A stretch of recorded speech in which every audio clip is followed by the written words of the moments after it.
कहावत सुनी होगी दोस्तों आप सभी ने, बोया पेड़ बबूल का तो आम कहां से खाओगे।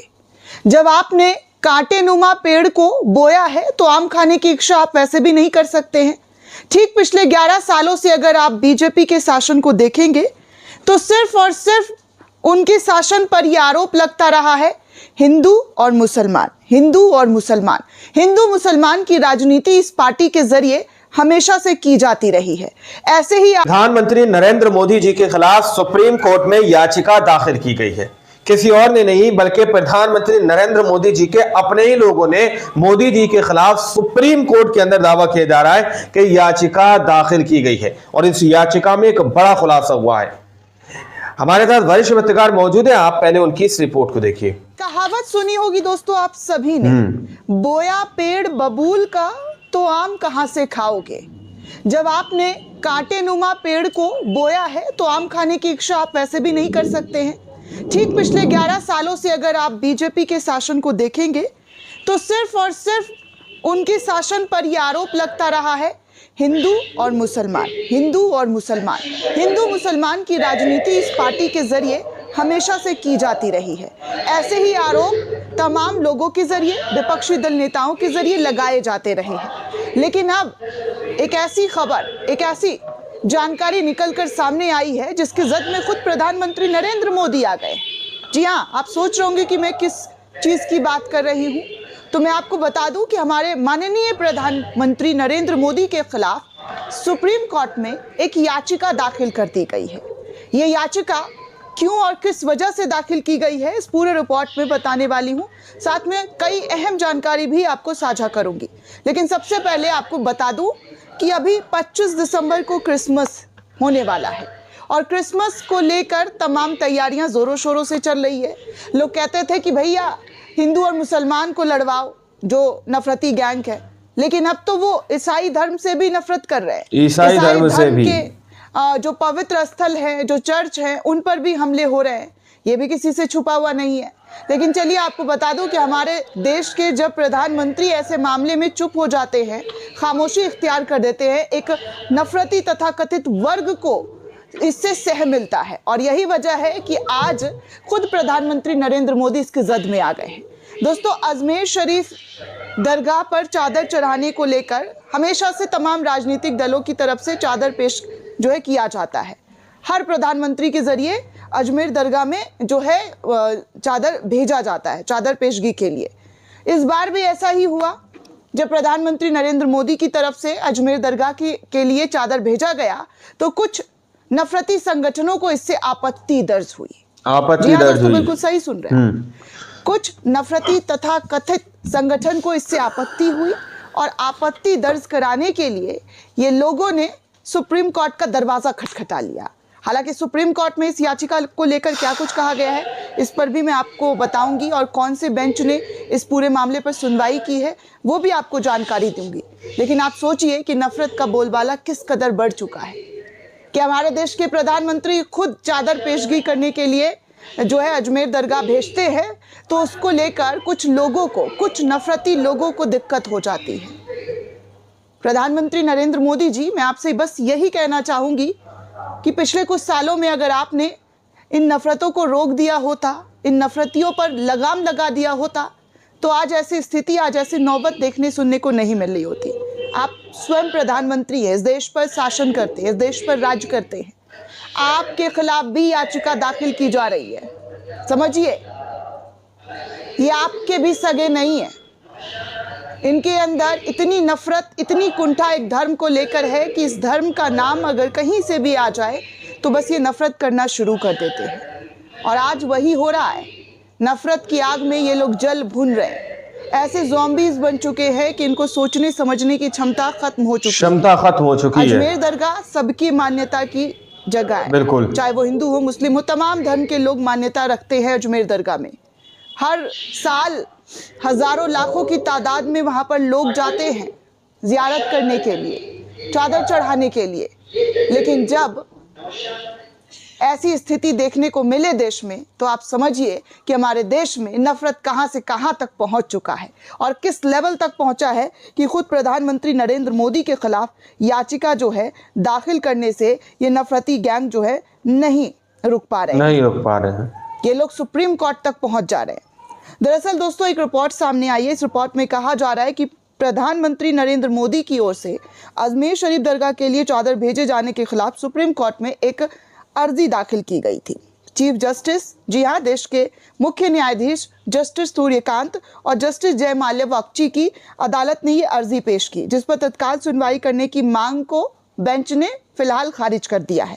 अर्जी में कहा गया है दोस्तों, इस याचिका में कहा गया है कि अजमेर दरगाह पर पीएम मोदी की ओर से चादर चढ़ाने के लिए भेजना जो है ये गलत है। बताइए, ये कहा जा रहा है कि ये गलत है। किया जा रहा है कि वहां भगवान शिव का मंदिर था और इस संबंध में अदालत में एक याचिका लंबित भी है। इसलिए पीएम नरेंद्र मोदी की ओर से भेजी गई चादर को चढ़ाने से रोका जाए और तत्काल अर्जी पर सुनवाई की जाए। अजमेर दरगाह पर ना चढ़ाई जाए पीएम मोदी की ओर से भेजी गई चादर। सुप्रीम कोर्ट में इस पूरे मामले को लेकर याचिका दाखिल कर दी गई। सोचिए कैसे कैसे लोग हमारे समाज में भरे पड़े हैं, कैसे कैसे लोग जो है हमारे देश में जो है फल फूल रहे हैं, जिनका सिर्फ क्या होता है नियत, नफरत बांटना, नफरत फैलाना। आप ऑलरेडी इतना नफरत बांट चुके हैं समाज में, देश में, कि आज मुसलमानों की पहचान को देखकर उन पर अटैक किया जाता है। आज मुसलमानों को सिर्फ नाम भर देखकर, जानकर उनको मारने पीटना शुरू कर दिया जाता है, उनसे जबरदस्ती धार्मिक नारे लगवाए जाते हैं। ये आपने बनाया है मोदी जी। पिछले 11 सालों में नए भारत की नींव जो है कुछ इसी प्रकार की है, जहां पर आप हमेशा चुप रह जाते हैं, ऐसी चीजों को देखकर खामोशी इख्तियार कर लेते हैं। आपकी तरफ से आवाज ना उठाना ये कहता है कि इस देश में नफरतियों को कितना सह दिया गया है, कितना उनको जो है आगे आकर जो है मुसलमानों से नफरत करने के लिए कहा गया है। मुसलमानों का नाम देखकर उनकी दुकानों से सामान ना खरीदने का ऐलान तक कर दिया जाता है। इससे बुरी स्थिति में क्या हो सकता है? आप दूसरे मुल्क का उदाहरण देते हैं, मैं तो खुद अपने मुल्क का उदाहरण देती हूँ, जहाँ पर मुसलमानों की स्थिति बद से बदतर कर दी गई है। उनको ईसाई धर्म से भी जो है नारे लगवाने के लिए जबरदस्ती कोशिश की जाती है, पीट दिया जाता है, मॉब लिंचिंग कर दी जाती है, ट्रेन में जा रहे हैं तो मर्डर तक कर दिया जाता है। ये स्थिति है इस देश में अल्पसंख्यकों की, और फिर भी आप खामोश हैं। आपकी खामोशी इस देश के लाखों मुसलमानों को, करोड़ों मुसलमानों को चुभती है। अगर आप वक्त रहते हुए इन चीज़ों को नहीं रोकेंगे तो आगे और भी स्थिति भयावह हो सकती है दोस्तों। भयंकर तरीके की स्थिति में पहुंच सकता है ये देश। खैर, आपको आगे ये भी बता दूं कि मोदी जी के my dear friend Donald Trump का बयान आया है और उन्होंने स्टेटमेंट क्या दिया है आप स्क्रीन पर देख सकते हैं। अमेरिका के राष्ट्रपति ट्रंप ने फ्रांस के राष्ट्रपति मैक्रो को टैरिफ बढ़ाने की धमकी दी है। ट्रंप ने कहा है कि मैं एक बहुत अच्छे आदमी फ्रांस के मैक्रो से बात कर रहा हूँ की है। फिर मैंने कहा है इमैनुअल आपको अपनी दवाओं की कीमतें बढ़ानी होगी। उन्होंने कहा नहीं, मैंने कहा आपको बढ़ानी होगी। अगर आप ऐसे नहीं करते हैं तो मैं फ्रांस से यूनाइटेड स्टेट्स ऑफ अमेरिका में बिकने वाली हर चीज़ पर 25% टैरिफ वसूल करूंगा। सोचिए, माय डियर फ्रेंड जो है बाकी देशों से 25% टैरिफ वसूलने की बात करते हैं, लेकिन भारत पर 50% टैरिफ ठोकते हैं। ये है डोनाल्ड ट्रंप की हकीकत, जिसको लेकर हमेशा से कहा गया कि बहुत अच्छे रिश्ते हैं, पप्पी झप्पी वाले रिश्ते हैं। मोदी जी के एक फ़ोन कॉल पर ट्रंप दौड़ते हुए आ जाते हैं। ऐसा ही तो मीडिया वालों ने दिखाया था दोस्तों। इतनी मजबूत दोस्ती, इतना गहरा संबंध, ऐसी चीज़ें दिखाई गई थी उस वक्त जब मोदी और ट्रंप के रिश्ते को दुनिया भर में दिखाने की कोशिश, और खुद हमारे मोदी जी नमस्ते ट्रंप करवा रहे थे। करोड़ों रुपए फूंक कर वो इवेंट कराया गया, जिसका नतीजा देखिए कि आज 50% टैरिफ जो है हमारे देश पर ठोक दिया जाता है। आगे आपको बता दूं कि जर्मनी में जाकर राहुल गांधी ने चुनाव प्रक्रिया पर बेहद गंभीर एक बार फिर से सवाल उठा दिए। जो भारत में चुनावी मशीनरी में कोई समस्या है, क्षमता इस खत्म हो तरीके की चुकी बात है। जो है जर्मनी के लोकसभा में विपक्ष के नेता बिल्कुल। राहुल गांधी के जरिए उठाई जा रही है। कहा जा रहा है कि हरियाणा का चुनाव जो है जबरदस्ती तरीके से जीता गया है और महाराष्ट्र के चुनाव में छेड़खानी की गई है, धांधली की गई है। इस तरीके की बातें जो है राहुल गांधी के जरिए लगातार उठाए जा रहे हैं, जहां पर चुनाव आयोग की विश्वसनीयता पर कई गंभीर सवाल तो पहले ही उठ रहे थे, लेकिन अब एक बार फिर से जर्मनी के लोकसभा में जाकर राहुल गांधी ने इस बात को छेड़ दिया है, जिससे साफ तौर पर लगता है कि राहुल गांधी चुप बैठने वालों में से नहीं है। आपको बता दें दोस्तों कि बर्लिन यानी कि जर्मनी लोकसभा में विपक्ष के नेता राहुल गांधी ने कहा कि भारत में बहुत से लोग प्रधानमंत्री मोदी को सपोर्ट करते हैं, बहुत से लोग उनकी विचारधारा और भारत के बारे में उनके विजन से सहमत नहीं है। हमें लगता है कि ये विजन फेल हो जाएगा और इससे बहुत सारी समस्याएं पैदा होंगी। इससे भारत में बहुत ज़्यादा तनाव पैदा होगा और भारतीय लोग एक दूसरे से लड़ने लगेंगे।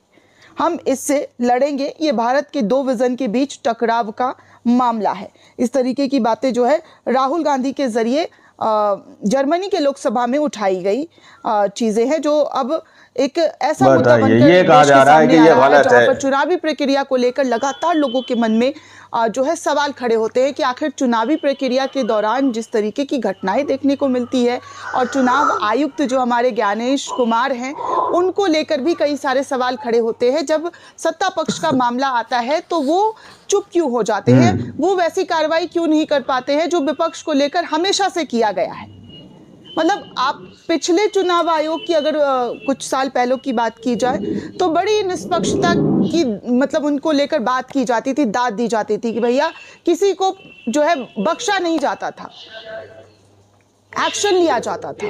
लेकिन आज क्या है, सबूत विपक्ष के नेता सामने से लाकर रख रहे हैं, सबूत पेश कर रहे हैं मंच से, पीपीटी बनाकर पूरा भांडा फोड़ा जा रहा है और धमकी क्या दिया जा रहा है कि आप माफी मांग ले, आप ये कर दे, वो कर दे, बाउंड भरे, ये करे, वो करे।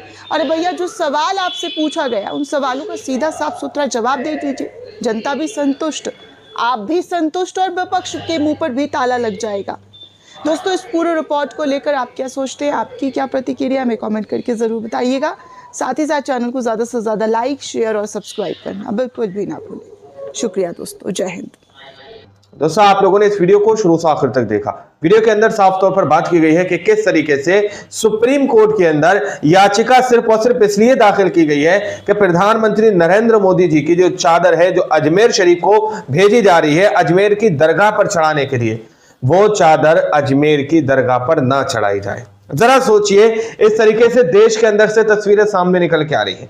25 दिसंबर को क्रिसमस डे है दोस्तों, उसको लेकर भी अलग अलग तरीके की तस्वीरें सामने निकल कर आने लगी है।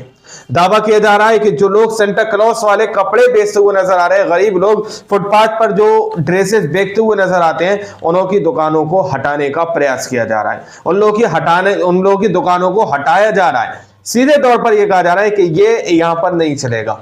इस तरीके से देश के अंदर की तस्वीरें हैं। हालांकि देश के अंदर नारा तो वो दिया जाता है, सबका साथ, सबका विकास और सबका विश्वास, इस तरीके का नारा दिया जाता है। अब आप लोगों ने खुद इस रिपोर्ट को देखा सुना, आप लोग इस रिपोर्ट के बारे में क्या सोचते हैं, क्या समझते हैं, अपनी राय कमेंट सेक्शन में जरूर दीजिएगा। इन तगड़ी वीडियो में जब तक के लिए जय हिंद, जय भारत।